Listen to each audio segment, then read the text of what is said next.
My search for the truth had finally yielded some success. Where do I even begin? I've mentioned that my grandfather knew some people here and there. He even introduced me to some of them, and I convinced myself to contact one such person who works at NASA. Unfortunately, he couldn't help me, but he gave me a contact for someone who possibly can. The other person didn't help me either, but they bounced me back and forth between about 10 other people until I finally met this guy who actually knew what I was talking about. Well, I didn't meet him, only on the internet, but you get it. Obviously, I won't reveal his identity or any more information than what I'm about to tell you. He wasn't very friendly when I first got in touch with him. When I asked him if he knew anything about Dawnbreaker, he almost hung up on me straight away. Who told you about this? You're playing with things you don't understand, young man. Jacob Miller was my grandfather, I explained. He went silent for a few seconds. I see. I suppose we wouldn't be able to hide this forever. I can help you, not because you asked me, but because it's time. But I warn you, there are things you don't want to know. He mailed me a flash drive and, in a very complicated way, explained to me what to do with it. The drive was actually just a dummy, and after I took it apart, it revealed a micro SD card. I don't know if I'm doing the right thing by posting this on the internet, because what you're about to hear is going to give you many answers, but open up even more questions. The SD card contained a transcript of what was probably an audio recording in Russian, same as my grandfather's message. Material number 1-EM663. Source, record, EM13. At first dawn 1. Notes. Transcript. Translated from Russian by... Damn piece of crap. Is it working? No, thank God it is. Apologize for my rude introduction. My name is Leonid Ivanovich Tarkov. I was a cosmonaut on the Kamchatka station. Now, let's cut the crap and get straight to the point. You know that we're here, and you've been spying on us with your little Stay Putnik for a while. And while I hate giving this to you, I hope you'll use this information well, because I have no other hope. Do it. In case you've been living under a rock, I'll explain what's going on. We've been here for 2 months now. Me, Lenko, Novak, and Commander Polyakov. God bless their souls. Our station is tiny, but serves us well. It's a small dome with 4 rooms, a laboratory, a storage room, machine room, and a central living area. Our purpose was to research the moon and its structure. Long before you Americans found out, we already knew about the crater anomaly and every other celestial body. The size and depth of a crater vary depending on the strength of the impact, but their shape should stay consistent. But on the moon, it's not like this. The craters here are too shallow. They never extend below a certain depth. We placed this station in one particularly large and deep crater, with hopes to learn more about this curious phenomenon. All was going well until we started digging. It was the 64th day of the expedition. We all gathered there to watch the result of our hard work. The drill was a true engineering marvel, designed specifically for this mission. The plan was to drill a hole as deep as we could. Ready to start rolling, comrades? Asked Lenko, our engineer. We all cheered after we hit the switch. The drill came to life. Silence transitioned to buzzing, buzzing transitioned to spinning, and spinning transitioned to drilling. I was very proud of being here, doing a service to the Union, but I looked forward to returning to Earth. This was the first step to our journey home. After we made sure that all was going well, we started packing and heading home. Naturally, Lenko was last, since he behaved like if the drill was his little child he must watch over. What do you guys think is down there? He asked as he rushed to catch up with us. Our equipment couldn't pick anything up below 5 meters under the surface, so there must be a layer of some very dense mineral, or maybe some unknown element, who knows? Elaborated Novak, our geologist. I think we're going to find cheese, I said, and we all laughed. Even Commander Polyakov chuckled. I was wrong. We were all so wrong. The drill jammed the next day. Lenko and Novak went there to elaborate, while I stayed at the base with the commander. He didn't talk much, and when he did, it was mostly to criticize someone. He was the kind of person who wasn't satisfied no matter what you did, but deep down, he cared for us, and we respected him for that. Lenko and Novak later returned with a handful of sharp black rocks and rather surprising news. As we predicted, about 4 meters below the surface, there's a layer of this immensely hard black material. It's so hard, in fact, that it broke the drill, explained Novak. So, do you have any idea what it is? Asked Commander. Not yet. It might be some metastable crystalline mineral formed under high pressure, but we won't know what it is until I have a look at it. The next few days were very interesting. Me and Lenko spent almost all the time by replacing the drill heads. Novak was completely consumed by studying that strange material. The fact that he didn't make much progress only fueled his amazement. I was just doing some maintenance on the drill with Lenko when the drill suddenly plummeted down the hole, almost taking us with it. Did you see that? Asked Lenko with confusion. Of course I did. It almost pulled me into the damn hole, I responded. I then realized that he probably didn't mean the drill, and I thought he was going to say something more, but he didn't. I looked into the hole. I pulled a glow stick out of the pocket of my suit, cracked it, and dropped it into the hole. It fell into some sort of cavity. The rest of the team arrived shortly after, and the commander started cursing at the drill, and then at us. Finally, he congratulated us on making the first major discovery on this rock. I knew what was going to happen next. Prepare your gear and get some sleep. We're going down there tomorrow, said Polyakov. When we returned to Kamchatka, Lenko insisted that he needs to service the exterior equipment. I thought that it was a bit odd because he serviced the exterior 2 days prior, but our equipment breaks all the time, so I didn't consider it as a big deal. I wanted to stay with him so he wouldn't be left alone outside, but he rejected any possibility of me convincing him, so I gave up on that. He returned some 30 minutes after we did anyway. However, a couple of minutes after he came back, we heard a bang from the airlock, and Novak took a look out of the window. He widened his eyes and scanned the outside with a blank expression on his face. What is it? I asked. I don't know, he replied. Lenko, do you know what's going on? You returned last, inquired Commander. No, I swear I have no idea what that was, he answered. Novak continued watching the outside for a few seconds, and then went back to continue his work. So we did as well. The next day, we descended down the hole. The commander went down first, and then I followed. I rappelled down some 4 meters when I reached the layer of black material. As if it wasn't hard enough to already fit through the narrow opening with the suit on, I had to be careful not to cut the suit on the sharp, jagged edges of the dark substance.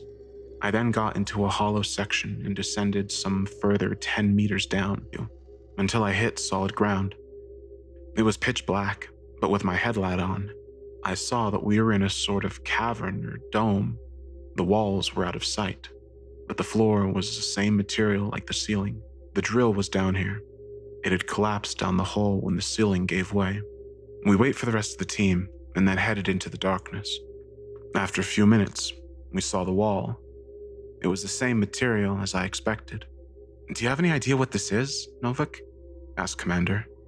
I can't figure it out. It's like a really tightly packed crystal, but I couldn't find out what it was made of.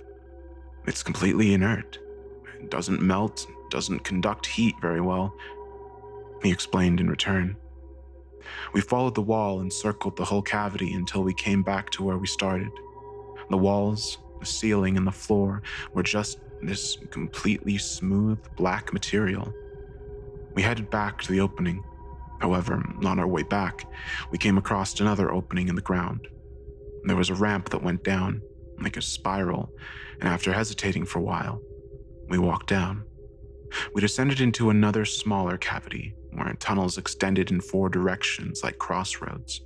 Nobody asked the obvious question, This wasn't a natural formation.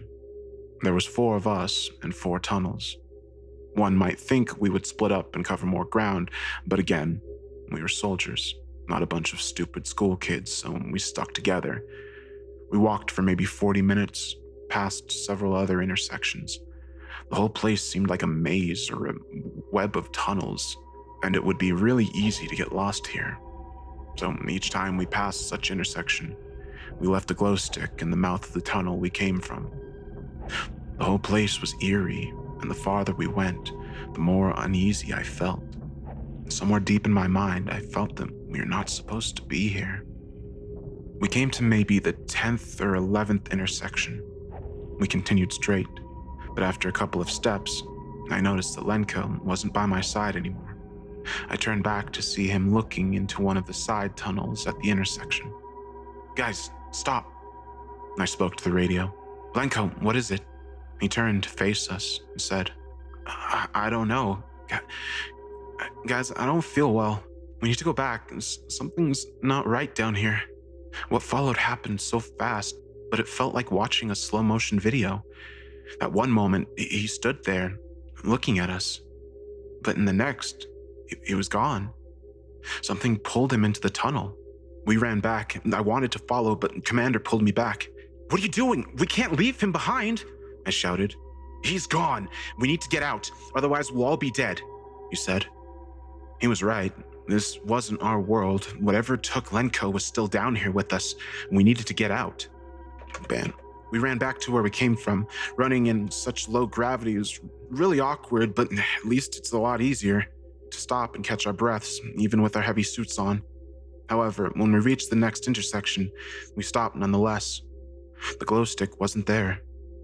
As we soon learned, all of them were gone. At first, we remembered the way, but at some point, we probably took a wrong turn because we never reached the spiral ramp. We eventually reached something that seemed like a dead end. We wanted to head back when we all heard and felt a thumping in the distance. There was obviously no air, so the sound probably traveled through the ground. Novak was the first one that panicked.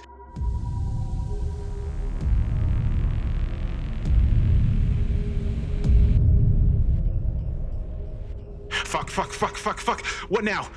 What are we gonna do, Commander? Please, we have to do something. I want to go home, he shouted across the radio.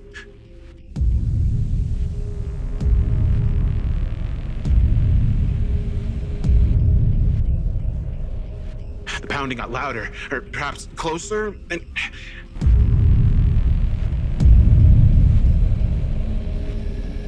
I was on the verge of panic as well when I noticed that the wall in front of us wasn't a single piece. There was a groove running from the top to the bottom at the center. "Help me with this," I said. With a combination of various tools, we managed to pry it open and reveal that the wall was in fact a door. The sound was now so close that I thought if I looked back, I would have seen the source, but I didn't want to. We squeezed through the door and let it close behind us.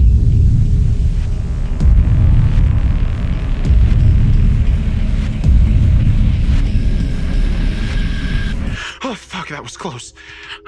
Are you all right?" asked Commander. "How are we gonna get back now?" asked Novak in response. "We'll find a way." "How? We have no idea where we are, and there's..." "We'll find a way." We walked through another tunnel for some time, until we reached a room. It was circular in shape, maybe 15 or 20 meters in diameter. It was filled with concentric rows of black boxes, or tables perhaps. In the center, there was a black 3-sided pyramid. Again, 4 tunnels continued into the unknown at each side, like at the intersections. What was this place? We decided not to waste time and went into one of the tunnels. We probably walked for hours, but our oxygen was almost gone not long after we left the circular room. I started to feel it. My mind had become cloudy and my legs felt like jelly. I remember we eventually reached a room that was circular in shape, with concentric rows of black tables and a 3-sided pyramid at the center. I didn't have any energy left to realize that we'd returned somehow to the same room that we came from. I collapsed to the ground, breathing heavily, struggling for any oxygen left in my lungs. In the final desperate measure, I detached my helmet. I took a deep breath and cold air filled my lungs before I collapsed. I saw something while I was unconscious. I can't remember it clearly, like when you wake up and you remember your dream, but you forget it a couple minutes later. I remember that I saw some kind of being. I can't remember how it looked, but I knew that it was sleeping. And then it woke up. "Tarkov," a voice said at the edge of my consciousness. "Wake up." I woke up to see Novak. "Wake up, Tarkov," he repeated and shook me. I saw that he had also removed his helmet. Somehow, there was air, and we could breathe it. But after all that's happened, it was one of the less surprising facts. "What happened?" I asked. "Oh, thank God you're all right. I don't know, but something's not right with Polyakov," he answered. I stood up and saw him standing in front of a pyramid. "Commander," I shouted. He didn't respond. We started walking towards him with Novak. I passed out when we got here. When I woke up, he was already standing there. Oh, it's not him saying that. It's Novak. "I passed out when we got here. When I woke up, he was already standing there. He wouldn't respond. He didn't move an inch. And then I found you and woke you up," explained Novak. Polyakov moved his arm and touched the pyramid. I don't know why I didn't notice this before, but anyways, his helmet was still on. There's no way he had any oxygen left.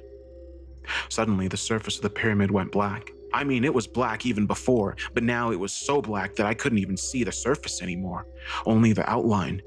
It's as if somebody tore away part of space itself. Some sort of black hand appeared in front of the pyramid. I can't comprehend where it came from, but it seemed to extend from the pyramid itself. I grabbed Polyakov's arm, and in the blink of an eye, I pulled him into the darkness. We turned and ran into the tunnel to our right. A few dozens of meters into the tunnel, I stumbled and fell face down onto the ground, breaking my lamp in the process. The last light in the tunnel disappeared with Novak as he sprinted away, and then I was plunged into the darkness. I then heard heavy footsteps behind me. I wanted to stand up and run, but I couldn't. I couldn't take it anymore. I just lay there and waited my end as the footsteps got closer. The thing got right next to me, and I felt a hand touch my leg. It touched my suit several other times, and advanced towards my head. Then, to my horror, it touched my face. It was cold. I imagined the same hand that had just pulled Polyakov into the pyramid. I imagined it dragging me backwards and pulling me inside the pyramid to do the horrible things to me. This was it. This was my end. But then it happened. "Who is this?" a shaky voice asked. I was startled. I didn't know what to do. It was Lenko's voice. "It's Tarkov," I said after a while. "I thought I would die here alone," he said. I stood up, and we walked through the tunnel together in pitch darkness. We roamed the tunnels for hours, maybe days, weeks. At first, it wasn't so bad, because I wasn't alone. We filled the time by speaking about various things. We talked about our families, about our jobs, and about how we became astronauts. At one point, I asked him what happened after he was pulled away from us, and he didn't answer, and he's been silent ever since. It wasn't long until the silence forced me to start questioning each step I took. How did Lenko survive? What happened to Polyakov? But there was one thought that was much stronger than the others. Was it really Lenko next to me? Was it him or that monster with the black hand? I wouldn't know because I couldn't see. Why didn't we have a light? How did he find me? My gratefulness of not being alone shifted to terror. Each second, my desperation to see any light was stronger. I couldn't bear it anymore. I suddenly tripped and fell. "Are you all right, Tarkov?" asked Lenko. "I tripped on something," I explained. I turned, and with my hands proceeded to feel the object that caused me to fall. It was highly irregular, but somehow symmetric. At some places, it was soft and flexible, while at others, it was cold and smooth. I then realized what it was. A spacesuit. I eventually found the lamp, and after some struggling, I detached it from the suit. At first, to my surprise, I was afraid to turn it on. I was afraid to see what was in the darkness all around me. I was afraid to see who was in that spacesuit, but I did it anyway. The brightness blinded me, and after they adapted to the light, I saw Novik's face in the suit and Lenko standing over us.